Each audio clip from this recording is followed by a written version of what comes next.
नया फिर दिन हुआ पुरानी रात का, करे सौ शुक्र हम खुदा की जात का, खुदा की जात का नया फिर दिन हुआ।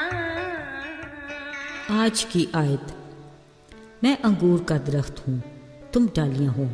जो मुझ में कायम रहता है और मैं उसमें, वही बहुत फल लाता है, क्योंकि मुझसे जुदा होकर तुम कुछ नहीं कर सकते।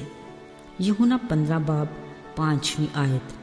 अजीज़ो, हमारे तालीमी दौर में उर्दू की किताब में एक नज़म थी, तारीफ़ उस खुदा की जिसने जहां बनाया, कैसी ज़मीन बनाई, क्या आसमान बनाया, मिट्टी से बेल बूटे क्या खुशनुमा उगाए, पहना के सब्ज़ खिलत उनको जमा बनाया। वाकई बात सोचने की है कि मिट्टी से एक छोटे से बीज को बोने से कैसे खूबसूरत फूल, बेल बूटे और बड़े तनावर दरख्त उगते हैं। ये तो बस उस अजीम खुदा की कुदरत और शान के अक्कास हैं। देखा जाए तो बागबानी है बड़ा दिलचस्प मशगला, जिससे हम कई हैरत अंगेज़ मुशाहिदों से आगाह होते हैं। देखे ना, एक छोटा सा बेजान बीज बोया जाता है, उसी में से चंद दिनों बाद एक छोटा सा पौधा फूटता है, फिर इस पर खूबसूरत फूल खिलता है जिसको देखकर दिल खुश होता है। छोटा बच्चा चेरी अक्सर सुबह उठकर अपने बाप के साथ गमलों में लगे पौधों को पानी दिया करता था। जब भी किसी गमले में कोई फूल खिला देखता, तोड़कर अपनी मामा को देता। मामा को उस पर प्यार तो आता, मगर उसे समझाया, बेटा अब अपने गमले में लगे फूल को तोड़ना नहीं, देखना कुछ दिनों तक इन फूलों पर खूबसूरत तितलियां आएंगी तो आपको अच्छा लगेगा और आप खुश होगे। जवाब में वो खनकती हंसी हंसता, मतलब मैं समझ गया हूँ। बिलाशुबा हर दरख्त अपनी मजबूत जड़ों की बदौलत खड़ा रहता है। जड़ के जरिए ही वो ज़मीन से पानी और खुराक हासिल करके अपने ऊपर खिली शाखों का बोझ सहकर उन्हें भी मजबूती अता करता है। फिर इन शाखों में फूल और फल लगते हैं जो असल में इस दरख्त का हासिल हैं। पर अगर किसी वजह से कोई शाख अपने दरख्त से कट जाए तो वह बेकार हो जाती है। फिर होगा ये कि चंद दिनों तक वो सूख जाएगी और आग में झोंक दी जाएगी। अजीज़, रूहानी तौर पर दरख्त और शाख की मिसाल यीशु से हमारे रिश्ते को जाहिर करती है। इस बारे यूहन्ना की अंजील में तहरीर है। यीशु ने कहा, अंगूर का हकीकी दरख्त मैं हूँ और मेरा बाप बागबान है। जो डाली मुझ में कायम है, फल वही लाती है, लेकिन दरख्त से अलग होकर कोई भी डाली फल लाने के काबिल नहीं होती। फिर यीशु ने ये भी कहा, जो डाली मुझ में तो है पर फल नहीं लाती, उसे वो काट डालता है, और जो फल लाती है उसे छांटता है ताकि ज़्यादा फल लाए। अजीज़ों, दरख्त, शाख और फल का आपस में गहरा ताल्लुक़ है। कलाम के इस हिस्से में मसीह के साथ हमारी रूहानी ज़िंदगी की तर्जुमानी की गई है।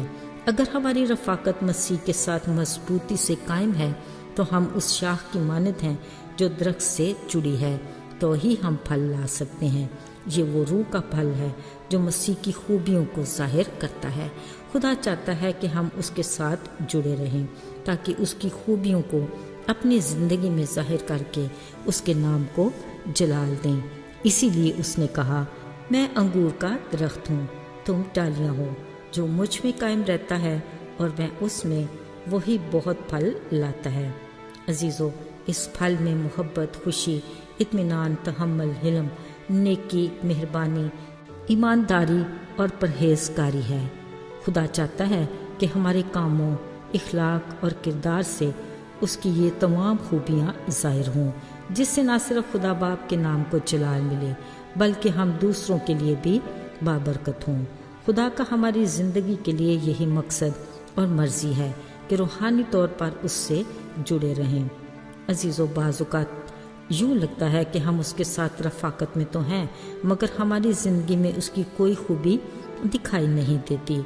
तो फिर वो हम पर ऐसे हालात आने देता है और ऐसी आजमाइशों में डालता और फिर निकलने की राह भी बनाता है ताकि हम उसकी तरफ रजू करें और दोबारा नए सिरे से उसमें बहाल हों। यानी वो हमारी कांट छांट करता है تاکہ ہم زیادہ پھل لانے کے لائق ہوں۔ اس لیے ضروری ہے کہ ہم دن رات اس کی رفاقت میں رہیں، تب ہی ہم اپنی روحانی زندگی میں قائم رہ کر اس کی مرضی کے مطابق پھل لا سکتے ہیں۔ عزیزو، ہر باغبان کے درخت لگانے کا مقصد یہ ہوتا ہے کہ وہ اس سے پھل حاصل کرے، اور اگر پھل نہیں تو درخت بیکار ہے۔ بالکل اسی طرح خدا کا ہماری زندگی کے لیے بھی مقصد یہی ہے کہ ہم بہت سا پھل لا کر اس کے نام کو جلال دیں۔ آئیے دعا کریں۔